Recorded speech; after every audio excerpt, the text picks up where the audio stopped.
My Michelle Live podcast. Michelle Live, Sports Timeout. The fans, the field, the faith, the fun. Here's Michelle.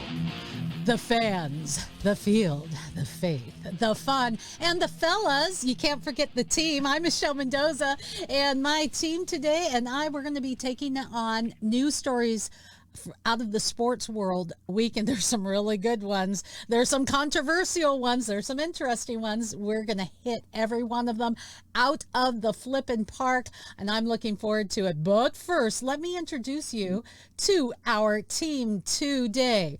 If you are listening, good on you, but you may want to see these handsome faces, so you can go to mymichellelive.com and actually watch the show. We are looking at our friend, our coach, chaplain, pastor. I don't know, what all do you do? Garrick Pang. Get ready to get... Yes, thank you, Pastor. And then we have with us the author of a couple of books here. Oh, and these are just the beginning. Duduit is with us, sports.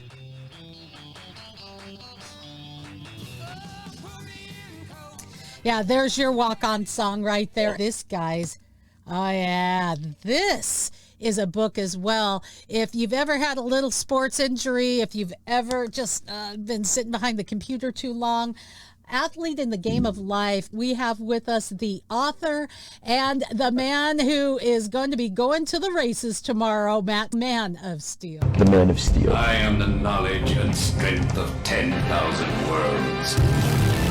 I am flesh and machine. I am becoming everything. That's a proper introduction. The Man of Steel. Guys, hey, thanks for hanging out with me. I've missed you. I've been in the British Virgin Islands on the beach, and I'm really glad to be back home. Glad to be back home. I'm not going to lie. So that's a tough assignment. Yeah, right. But Matt, you're on a tough assignment right now. You are going to be enjoying the horse races tomorrow, and I wanted to just get some of your thoughts on that. Pretty exciting. It is. I've never been to the Preakness Stakes, never been to a Triple Crown race, so this is a bucket list goal of mine beginning of the year, and I'm staying at my friend's house here in Baltimore, so I got a free place to stay, free food, free beverages if I need, and looking forward to going out there to Pimlico tomorrow and having a good time. It's going to be hot, like 97 degrees, but we'll battle through it and have some fun. How do you think that affects the horses? Do they care? They're ready to, they're professionals, right? Just like when you are going to bull riding, that's crazy. These animals are professional athletes and they handle stuff. These horses are professional athletes. When you see guys on the pitch playing soccer in 97-degree weather up in Colorado where the air is thin, they do it because they're professionals. So do you think it really has an effect? I think the cold has less of an effect than the heat does. The heat will zap you. In the rain, we think about, oh man, when they're running in the rain, if they're not liking it. The horses love that stuff. They'll be fine. I think the heat will get to them. And jockeys too. You got to think about the jockeys. The jockeys are on and off the horses all day long. When we get to that 13th race, when it all comes down to the big money, how are the jockeys going to perform? So their conditioning is just as crucial as the horses. I get you. Okay, that works for me. I don't know where everyone disappeared to on my screen. It's weird. Here's something I'm going to do, guys, because we are broadcasting live. Forgive me for just a moment. Carry on. I'm going to step out and reset my system, and we will be back in just a moment, if you guys don't mind. All right.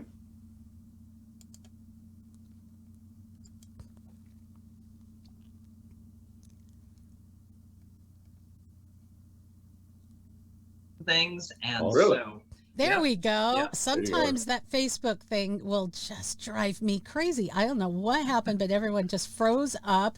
And you're welcome, by the way, because sometimes you freeze and it's not very flattering. So I did that for you. You are welcome.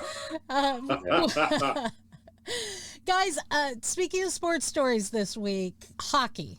We are on the road to the Stanley Cup, and we have some overtime goals giving the Flames a 3-2 win over the Stars in Game 7. Edmonton Oilers beat the LA Kings 4-2 in Game 7. Blues over Minnesota. This is crazy, and it's been so entertaining because the first round games of the playoffs have had 5 go into Game 7. 5 different matchups going into Game 7. So you don't know until the 7th game. That's been pretty exciting. And I just thought, I know, Del, you said, hey, I'm not really a big follower of hockey. That's okay. I'm still going to see if anyone wants to weigh in on who their pick is to go all the way. Any thoughts? I think you got the least amount of hockey fans on this. That's okay. I will offer my, because I am a hockey fan. I love hockey. And guys, I want to see, I'm pulling for Calgary. Edmonton would be a second. Why is that? Because I'd like to see Canada make an appearance. For Canadians and for our Canadian viewers and listeners, hockey is their, and the Stanley Cup is their Super Bowl. Everything is about hockey. They eat, live, breathe, drink. Everywhere you go, hockey is on. With all of the choices we have here, it's a crapshoot. But up there, hockey is everything. I want to see a Canadian team. Not only do I want to see a Canadian team, boys, I want to see a team that actually has snow in the winter, that actually has ice. Bring in the Stanley Cup. That's my thought. So I think I'm going to see Tampa win it at 98 degrees. I was down there. I know. I was down there. I think I got COVID at the Stanley Cup last year. But the Florida Panthers are playing the Tampa Bay Lightning. How does that? So I am pulling for a little ice in ice hockey, and so we'll see what happens. I'm just pulling for a Canadian team. Go Canada. Oh, Canada. Come on. Something else I love about hockey, watching the Canadians as you sing their national anthem. They're there singing we don't even freaking sing our own national anthem. We're there drinking beer, talking to someone else. There's me and maybe 2 or 3 other people up there singing the national anthem. But go to Canada, they're singing our own national anthem. Gotta love it. Yeah, I do like hockey when I cover it, when I'm there. I'm not a big TV fan of hockey, so that's why if you're there, there's something different about being in person at a hockey game. Whereas football, you can watch it on television, baseball, you can watch it on television. I'm just not a TV hockey guy. I love being there. Del, go ahead, Garrett. It's a harder game to watch on TV. Yeah. The technology and the video technology has gotten better in recent years, but I remember, especially when I was younger, trying to watch hockey, you could never see where the puck was. And then they did that weird thing where they put that glowing circle around the puck, and that was just too weird. Yeah, when you saw it against the boards, and you just saw this streak, this highlighter going against the boards, on both sides. It was a little odd. I'm glad you guys are to help us. I'm glad you guys are bringing this up for those people who may be watching or listening who are like, yeah, I've never really gotten into hockey. Hockey live absolutely is a different animal. It is so much fun. The cold in the air, the sound of the ice, the quickness of the skating. I could just watch in a boring game, especially. You could get lost in just watching these guys on these thin blades beat feet, man. It's pretty cool. I think the hockey athlete has to be one of the best athletes out there, period. Because what they're doing on ice, on skates, with hand-eye coordination, with equipment on, with the viciousness of it, I think they're the best athletes out there. I'm going to argue with that and say absolutely. I'm going to stand on your side of the argument. Seriously, it's almost embarrassing. We have a hockey team and we have a soccer team. And there's been times where I've had to go to the soccer game and then go across town and watch the hockey game and cover that. It's almost embarrassing because a guy gets knocked into with his shoulder at a soccer game. He falls on the pitch and he's crying for 5 minutes and rolling around like he just got a severed limb. Over there at the hockey match, someone gets their teeth knocked out, their blood, they get a severed limb, and they're like, I'm going back in.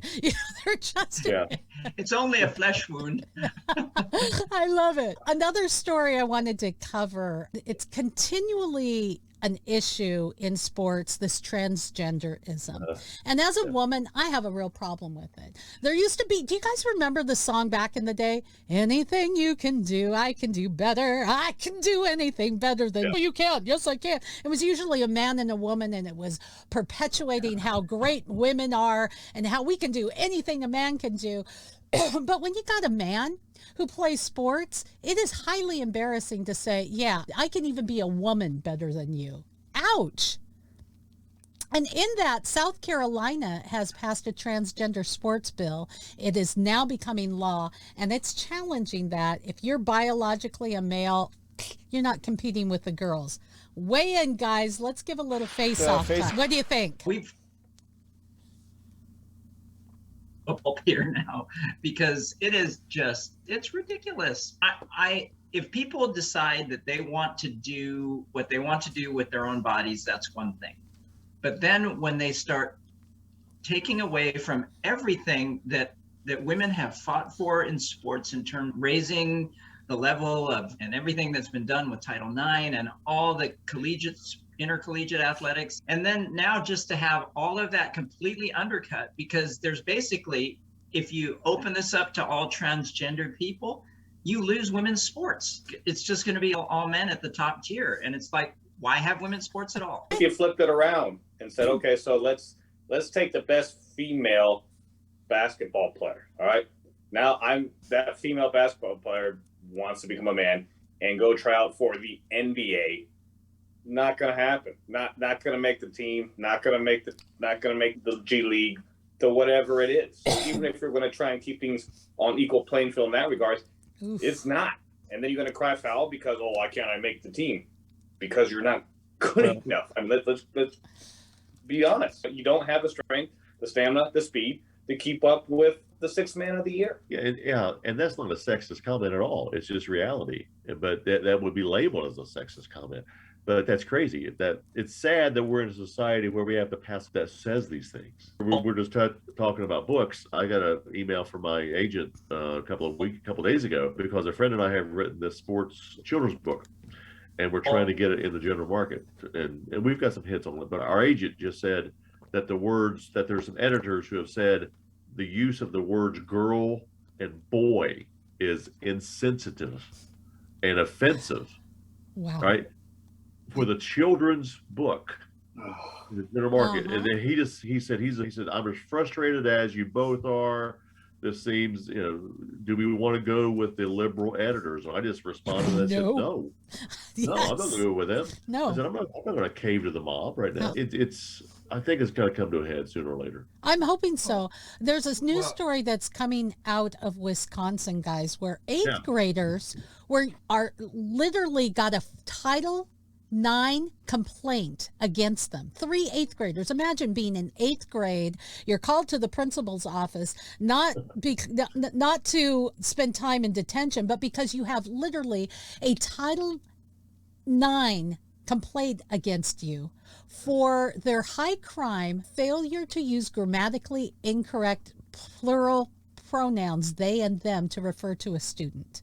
So these kids are in big, huge legal hot water in Wisconsin because they used the wrong pronouns. How do you get to choose your pronoun? I don't get to choose my adjectives. I don't require you guys to say, Michelle, most amazing, gorgeous, powerful of all women. I don't get to choose that. Why does someone get to choose their pronoun, and why are we putting this on kids, Del?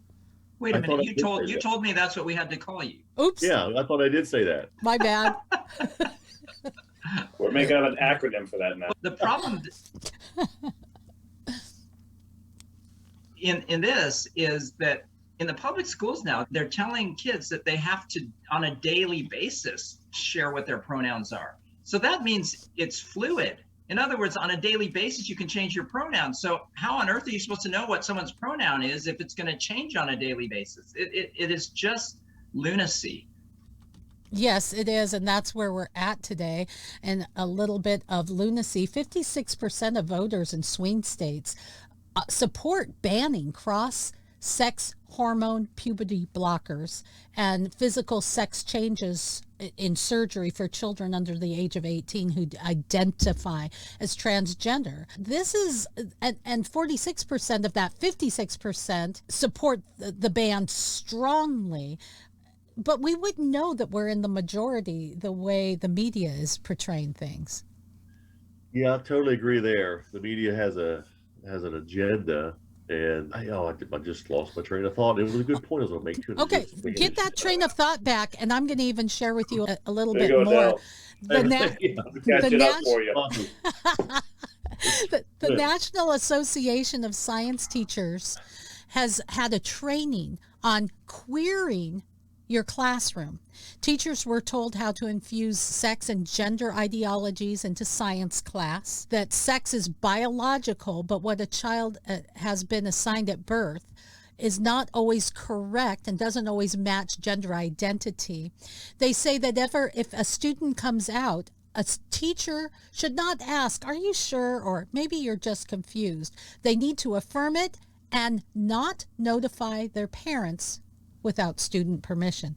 This is where your public schools are going, and this plays into sports because what we see here in calling in South Carolina, saying, "Hey, we're calling an end to transgender sports and women competing," that is the exception, not the norm, where public school is concerned and public school sports.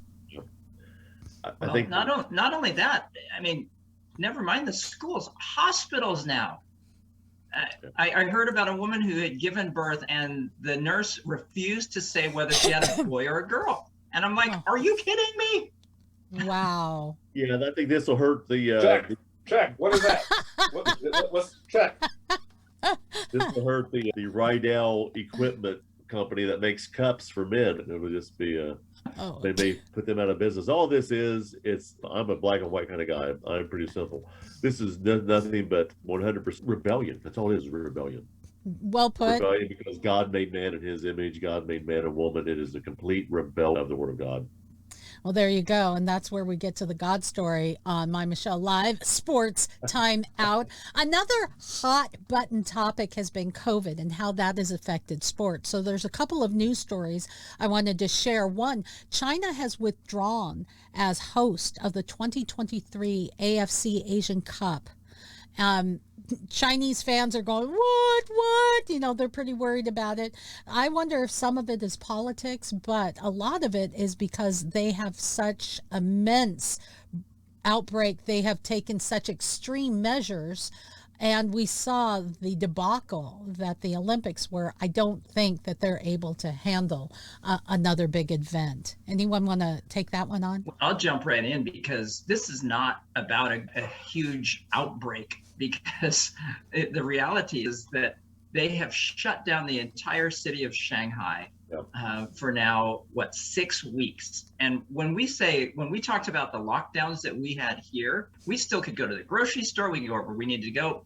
People are literally locked in their homes and in their buildings. And the only ones who are able to really be sustained are those who have the money or know people who live outside of the country who are buying things for them and having them shipped to their homes. And so the reason, as you pointed out, Michelle, that the Chinese population, the general population, is so concerned is because they're thinking, is the Chinese government going to lock us down so that we cannot have this? And this is a huge, the Asian Games or the Asian Cup it's the equivalent of the European Cup for all of Asia in the soccer world. It is the biggest event. They were assigned this in 2019. So for 3 years, they've been building stadiums. They've been doing the infrastructure in, I think, 6 cities across all different parts of China. And for them now to pull the plug, so that's why the people are concerned, because they think that there's a bigger game in play here, that they're trying to lock the people down. And for people like Matt, lockdowns and face masks and things were something that the rest of the country is pretty aware of. Mr. Louisiana, where you almost had no lockdowns, no implications where, you know, all the masks and things were concerned. You guys lived pretty free. So just wanted to let we had to endure that. Never mind. I'm not bitter. That's why I don't live in the city of Exactly. Now, another issue loosely coming out of COVID. You remember Djokovic, who was the Joker. Call him the Joker. The Joker got kicked out of, ousted, not welcome to Australia to play. Well, now he hit his 1,000th career win to reach the Italian Open final, and he won the Open to claim his first title in over 6 months. So that is pretty dang cool. Sad that he wasn't able to be in Australia, but in a way it's in your face. Yeah, it is.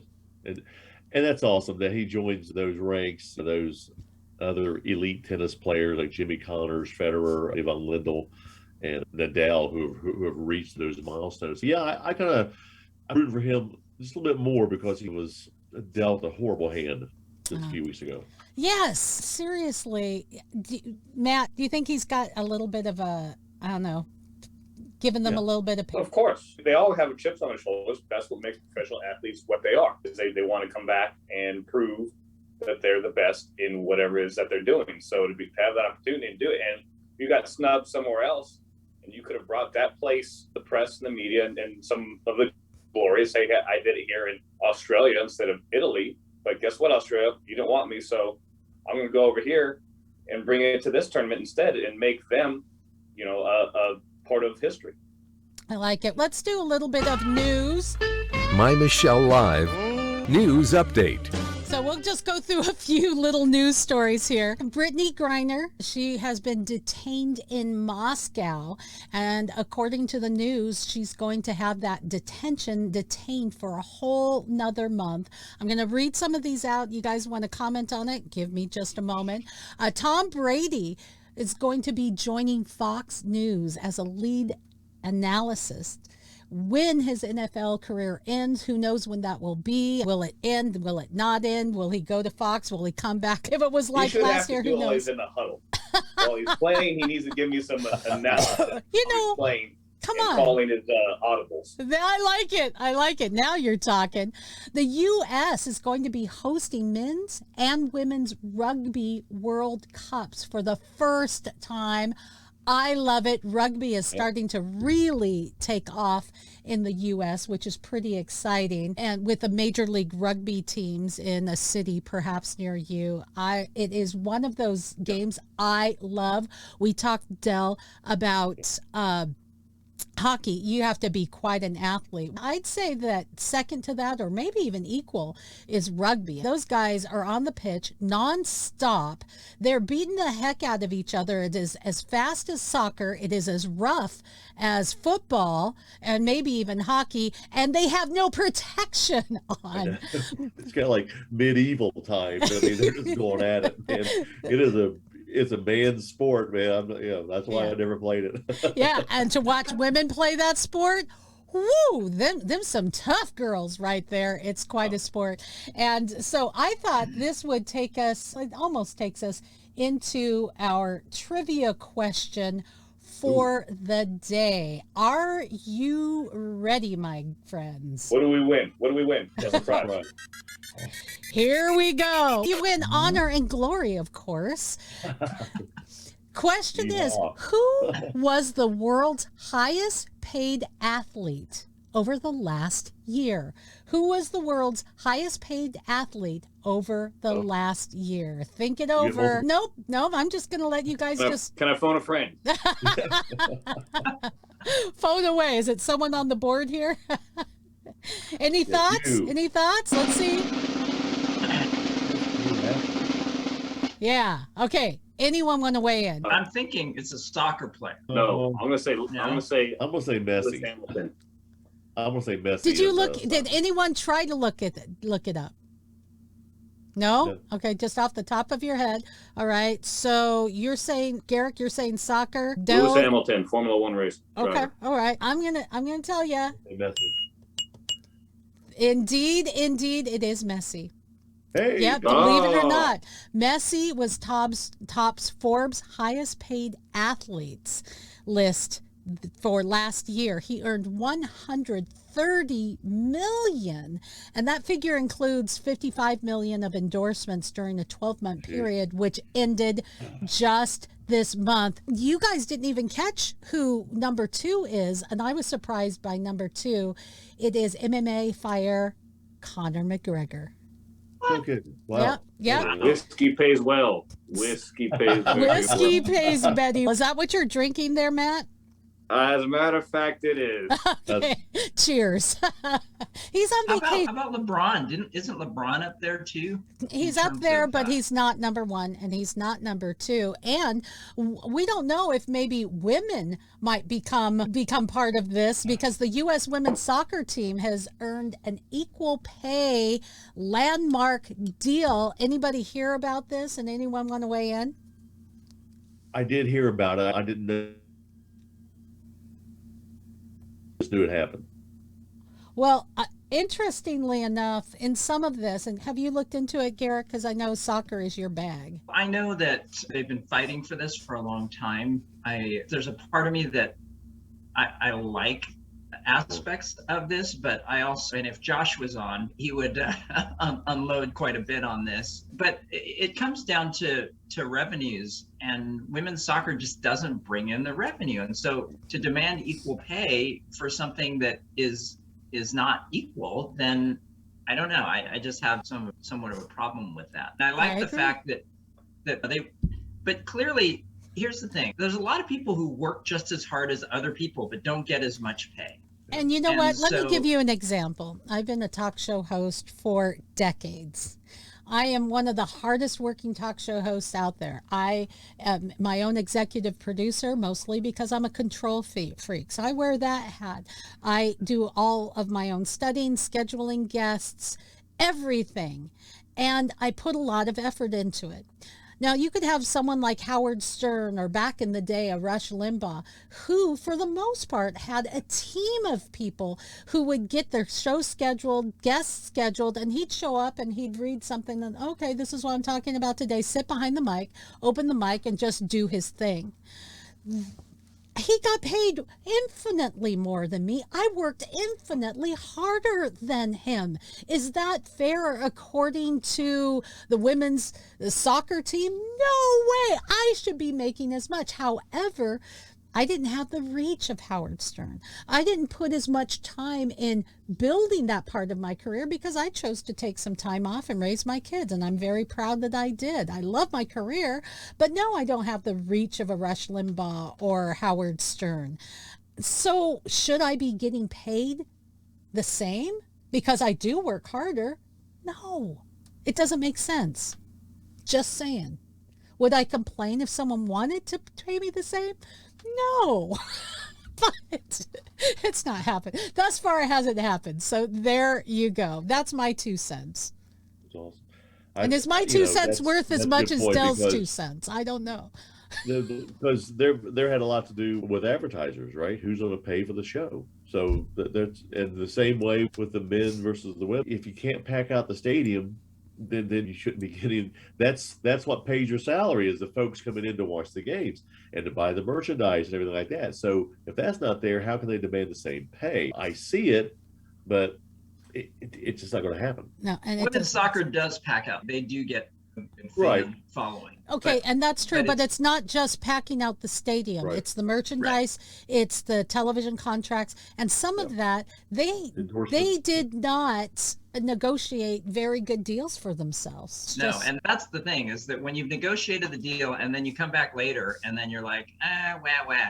It's no, next time it comes around and you want to negotiate, then do your negotiating then, and then and see what you can get. I think that's, yeah. Guys, we're coming towards the end of the program. I want to know if there's any other sports issues that I failed to present today that you think we need to take on with the team. Pitch it on out there. Let's see if we can hit it. I was just going to comment a little bit more real quick on the China thing. What can you believe from the Chinese government? Nothing. Exactly. So whatever they say or whatever they think or they're trying to portray out there, it's not what's going on. We've seen that from decades from them. So very true. Very true. You can't believe what it, and unfortunately that's very important because we're leaning towards that kind of communist mindset of control information. We saw it during COVID. We see it in a lot of other aspects. And if we're not careful, we're going to go down that road as well. Is that what you really want? Just some food for thought.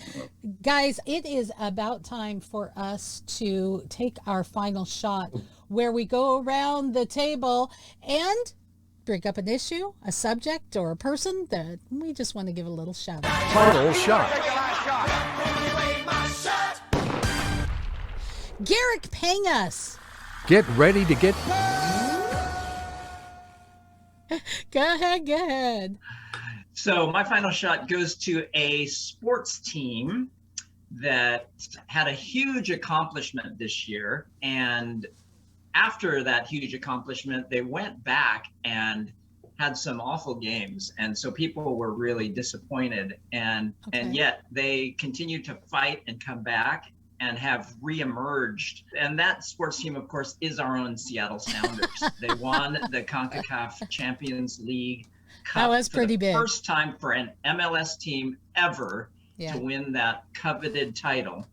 And then they had a couple of their regular season MLS games, and they did in the League Cup or whatever it's called, the Open Cup. Sorry. And so people were like, "Oh gosh, they shouldn't have done that," whatever. And we've come back with two just great games, just showing the resilience of this team and just the quality of the players and the depth. And so my final shot goes to our very own hometown Seattle Sounders. The importance of that is, as soccer is really growing in the United States. It's a redhead stepchild to European soccer and some of the other soccer leagues around the world. It's pretty exciting to watch the excellence coming out. Way to go. So I'll concur with that. I think that's pretty good. Matt Steele, man of steel. Matt Peel, man of steel. You need that on a t-shirt. Sorry, tongue twister. I'm going to give my shout out to the American people for getting out this summer and traveling. I was just in the airport. I don't know if y'all been in the airport. It was packed. Regardless of what the media is trying to push down of more vid on the scene, people are getting out. They're spending money. They're going places. They're getting back to life and seeing all these events and just enjoying themselves. So I'm going to say kudos to all of us that are getting out there and seeing soccer matches, seeing rugby matches, traveling to the Preakness, what have you, and enjoying life again. Amen. Mr. Dell. There's a couple of them. This is a lousy shot to the Cincinnati Reds. They're the semi-professional team in Cincinnati. They're a great system they're a great farm system for the MLB. They had a combined no-hitter and lost the other day. But my shot, they never cease to amaze people. But there's a sophomore here at our local town, plays for South Webster High School. She's a sophomore in a softball hit for the cycle in a 7-0 win over Rose Hill. So kudos to Skylar Zimmerman, sophomore who hit for the cycle. There you go. My final shot is going to Mr. Joe Kennedy. His case is going to be going before the U.S. Supreme Court. Joe and I have had many conversations, and he's from my home state. Over there in Bremerton, Washington, Coach Kennedy did something very simple. At the end of the games, he'd go to the center of the football field, and he'd just take a knee, and he would pray, usually praying silently. Didn't ask anything of anyone. After a while, some of the kids on the team wanted to pray with him. Okay, they came out and they did it of their own volition. Someone from a neighboring school found out and said this is not okay. Got the school district involved, and he said he was told, you either stop praying or you're fired. And he said, oh, I'm sorry. I thought I lived in the United States of America. Go figure. It's gone this has been 5-6 years ago. It's gone all the way to the Supreme Court, and I'm just going to say prayer. I know there's a lot of people out there angry about this, that you shouldn't be praying. What the hell is wrong with you? Seriously, with what's going on in our world and our schools, and for our kids with depression, anxiety, suicide being at an all-time high, you are freaking really worried about some guy going out and taking a knee at the middle of the field. If that's your point of view, you got to check your worldview and maybe your medication, because there's something not right up there. Just saying. Prayers for Joe, and we'll let you know how that goes. Guys, thank you for hanging out with me today. Thank you for being part of the fun. I want to welcome you to the fold if this is your first time with My Michelle Live. You can view all of our podcasts, whether it's science and technology, health, news and views, and other things, entertainment as well, at mymichellelive.com. Like us, share us, because the God story makes a difference. And when someone shares it, well, then you're sharing that hope with other people. That's what we're all about, guys. I hope that you'll join me next time. It's been good to be with you, my friends. Thank you.